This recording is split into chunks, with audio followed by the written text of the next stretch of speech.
Yep. for you. We got your reporters ready. We'll get started. All right. Well, obviously, I thought our energy level, as much as we were disappointed about the energy level last week, the first half. I thought our energy level this week, as we came out and approached the game, was much better. I think our play was an indication of that, so I was pleased with the way our guys came out. But up 23-7, and just really not having it in us to be able to learn how to play 4 solid quarters has been the theme all year long, and that's been the concern. We came out after half, we had a great plan, and just unable to get anything going at all, and so that was disappointing. Our guys are playing hard, but any time we get a little bit of adversity hit us, we've got to learn how to deal with adversity, and that's something that we've kind of struggled with. We've got to get better in the trenches, both offensively and defensively. That's kind of an area we've always kind of hung our hat on running the football, and we only have 40 yards rushing tonight. You can't beat a team like that with 40 yards rushing. So got a short week. So, there's nobody feeling sorry for us, and nobody going to feel sorry for these guys. We're going to get back in here and go to work and travel down to Houston. So. The rushing numbers obviously skewed by the sacks. From your perspective on the sideline, were those sacks more on the line, or was Matt holding the ball too long, looking downfield, trying to create something? Yeah, I think it's a little bit of both. I know a couple of times Matt had an opportunity just to throw the ball away, and he runs out of bounds, taking a couple of sacks. Holding the ball a little long, trying to make something happen. As far as just a straight coverage sack, I don't know how many of the 8 were just breakdowns up front. I don't know that. There was probably a couple, but again, that's just Matt's a competitor. Matt's a guy that tries to make plays, and sometimes when you do that, it gets you in a bind. And so those are things he's got to continue to learn and throw the football away. Their coverage seemed strong all day. Was there something they were doing, or they just have good athletes back there, especially the whole Sutton? Yeah, I thought they obviously Coach has done a great job there, and Coach McNeil's done an outstanding job and got great respect for him, and they were going to play coverage behind Cortland, and force us to somebody else was going to have to beat them. It wasn't going to be Cortland, and so. So they had that, but we knew that. We moved Cortland around, and we were able to tell all that. But, when that happens, somebody else has got to step up. And, I thought really, you're even at halftime, you're still up. We had a great plan coming out after half. We knew exactly what they were doing, and just the inability to get anything going. It's like the moment adversity hits. You just feel the air and the sidelines come out. I mean, they get the ball, start second half, they go down and score, and it's, well, hey, we got a whole half here, guys. Let's keep battling. Let's keep fighting.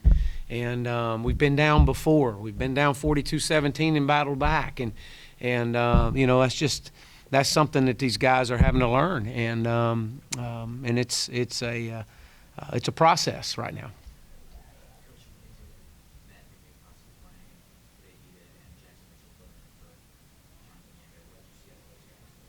Well, I have to go and watch the film. I mean, I thought they did okay.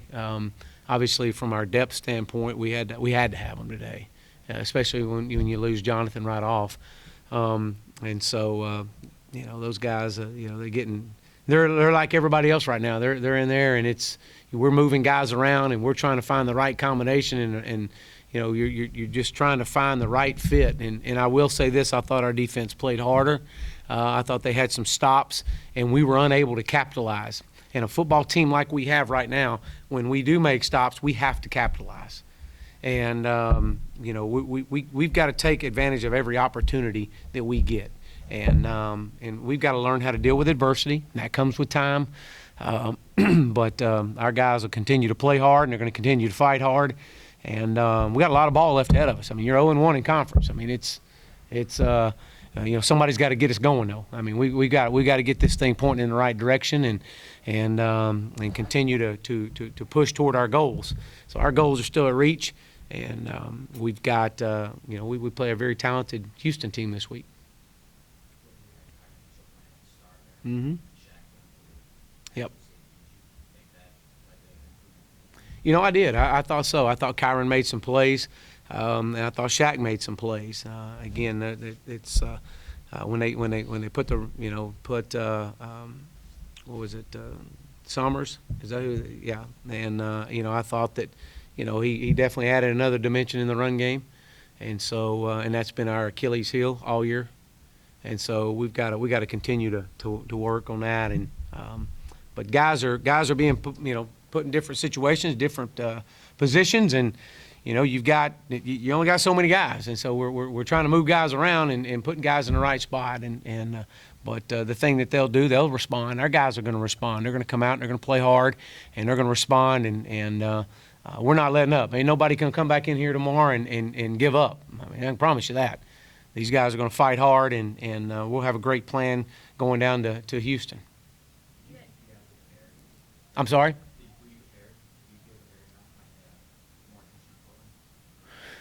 Do I feel prepared for what? Oh, yeah. We knew, people are going to do that to you. I mean, that's what they're going to do. They're going to play coverage over the top of Cortland. When they are, you got to be able to run the football. You got to be able to run the football. You got somebody else on the outside somewhere else has got to step up and make some plays. I thought we had more drops tonight than we've had.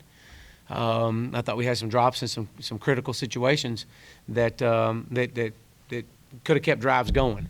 And but again, part of that's being young. Yeah, you guys were only 2 of 14 Yeah. on third down.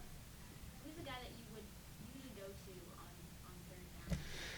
Well, a lot of it depends on your down and distance, but 2 of 14 is obviously not very good at all, and you can't keep the chains moving at that. And Matt's done a really good job in the past of making plays with his feet and getting us out of trouble.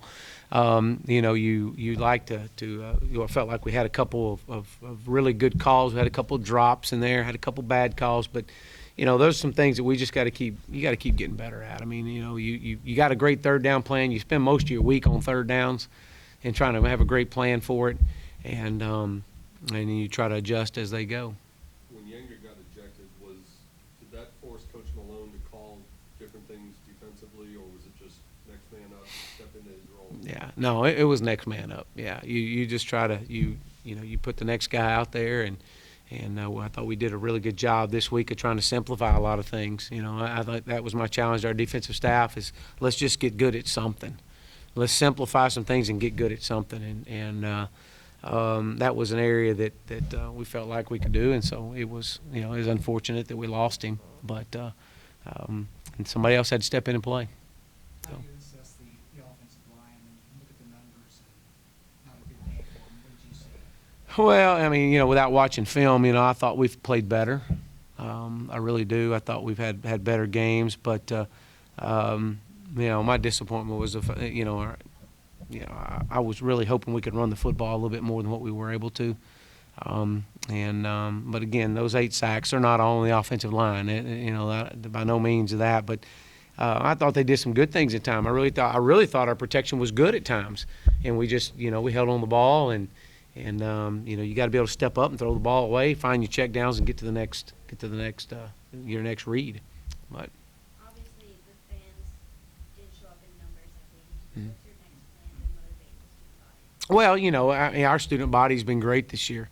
Again, I've said it from the get-go. You got to put a product on the field. Our guys have got to perform, and they have been. They're working hard. Our guys are working extremely hard, and our fans are great. I mean, our fans will be back, and we need their support. We need them now more than we ever need them, and appreciate those that were there and stayed. But I think I've reached out to every organization and shook just about every hand, and so we've got to continue to get better at putting the product on the field.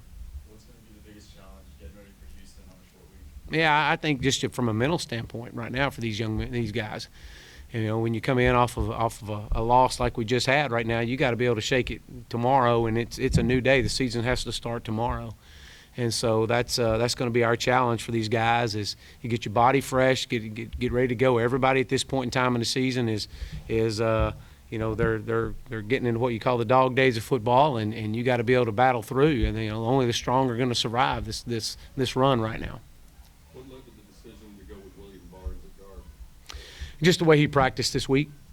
Yeah, just the way he practiced. I was pleased the way he practiced, and he brought a little bit of fight to him, and again, we're trying to find the right combination up there with some injuries that we've had. So I thought he did well. I know he was really communicating on the sidelines. Okay, thanks a lot, guys. All right, thank you. Thanks, Coach. Mhm.